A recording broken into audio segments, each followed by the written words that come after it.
পাইছক আমি দেখিবলৈ পাইছোঁ বিটিচি চৰকাৰে যে চেণ্ট্ৰেল চিলেকশ্যন বোৰ্ড গঠন কৰিছে 11জনীয়া সেই বোৰ্ডত বিভিন্ন জাতি জনগোষ্ঠীৰ প্ৰতিনিধি অন্তৰ্ভুক্ত কৰিছে যদিও বিটিচি অঞ্চলৰ দ্বিতীয় সৰ্বাধিক জনসংখ্যা থকা ধৰ্মীয় সংখ্যালঘু মুছলমানসকলৰ কোনো প্ৰতিনিধি তাত সদস্য হিচাপে নিযুক্তি দিয়া নাই।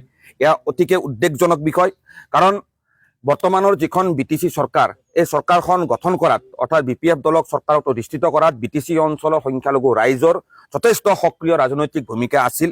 আৰু বিটিচি প্ৰধান হাগ্ৰামা মহীলাই ডাঙৰীয়াও বিভিন্ন সময়ত প্ৰতিশ্ৰুতি দিছিল যে ধৰ্মীয় সংখ্যালঘু মুছলমানসকলৰ সৰ্বাংগীন ৰাজনৈতিক বা প্ৰশাসনিক প্ৰতিনিধিত্ব তেখেতে নিশ্চিতকৰণৰ ক্ষেত্ৰত ব্যৱস্থা গ্ৰহণ কৰিব।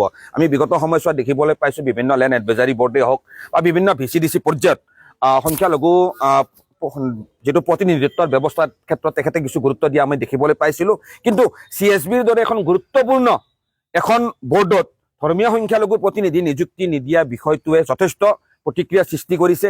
আমি ABMCয়ে অতি কম সময়ৰ ভিতৰত বিটিচি চৰকাৰৰ সৈতে বিটিচি প্ৰধান হাগ্ৰামা মহীলাই ডাঙৰীয়াৰ সৈতে এই ক্ষেত্ৰত আমি এখন বৈঠকত মিলিত হ'বলৈ ইতিমধ্যে আমি ব্যৱস্থা গ্ৰহণ কৰিছোঁ।